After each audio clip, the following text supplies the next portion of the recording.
Now, I want to begin with a quote. Can you remember who you were before the world told you who you should be? And the source is anonymous. I was blessed to have been the mentor to one of the young rising stars of politics in Ghana when he was a student at the university. He was, and still is, very focused, very intelligent, very articulate. He entered the university with one goal, to become the president of NUPS, and he achieved that. I loved him because with all his potential, he was very humble and down to earth. I knew he would go very far. So when he became the NUPS president, I was very happy for him. Because you see, not everyone who enters the university with the goal of rising to the top of student politics succeeds in accomplishing that goal. But this young man had achieved the goal.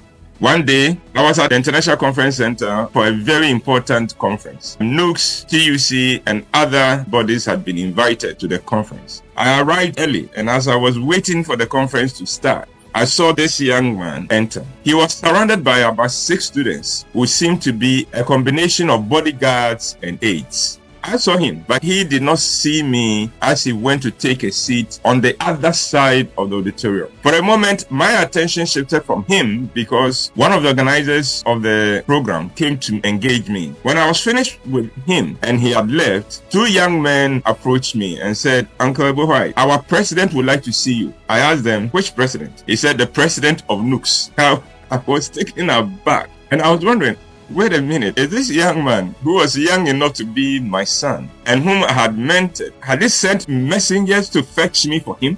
But before I could decide what my response to the situation would be, he himself came to me and said, "Uncle Bo, please ignore them. I did not send them." He said, "I did not see you when I entered, but when the organizer came to engage you, that was when I saw you. And I remarked to my friends here that, oh, look, that is Uncle Bo Whyte. I will need to go and greet him." And these people insisted that they will not allow me to come to you, but they will come and invite you to come to me. I told them that it would be awful for me to allow them to do that. But before I could stop them, they were already doing it. I'm sorry about this.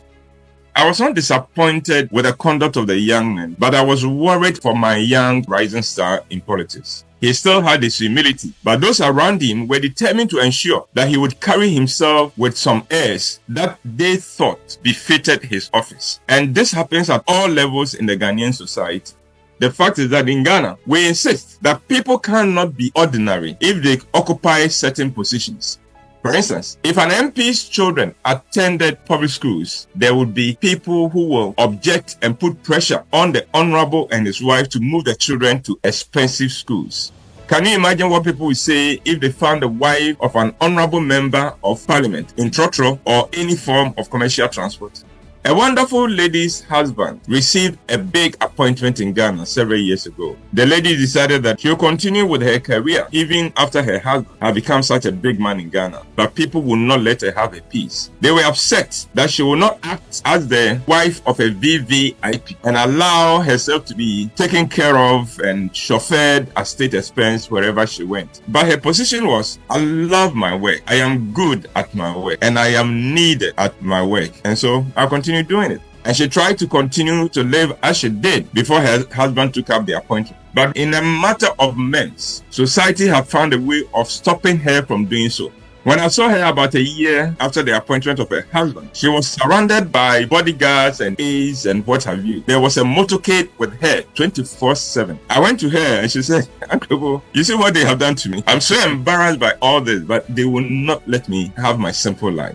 I've discovered that in Ghana, we insist on a certain code of conduct for our big men and women and their spouses. And if a big man or woman decides to go against that code, he or she is shamed and pressured until he or she acts the part as we insist on in the code. The code, for instance, insists that a big man or woman should carry himself or herself with some airs and with an attitude that says, "I am a big man and I am more important than you. So give way or serve me and bow to me." The code expects a big man and his family to live big and expensively. And then when they adopt that code, we turn round and complain that they have changed since they got their position and become proud and arrogant, when we have contributed to them becoming that way. Anytime I hear people complain about how arrogant their bosses are, I wonder if there was not a time when that boss was nice and easygoing with his subordinates, and people told him that a boss cannot be that nice and easygoing with his subordinates.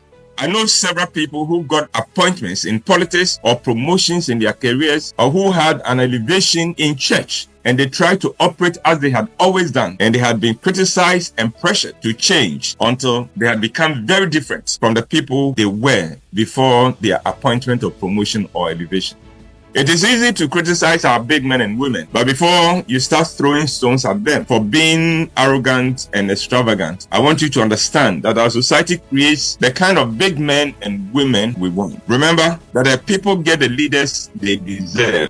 Our leaders are, to a very large extent, our creations. So, if we don't like how leadership is exercised in Ghana, if we do not like how people with high positions carry themselves, then mode of conduct we enforce through social pressure on our big men and women.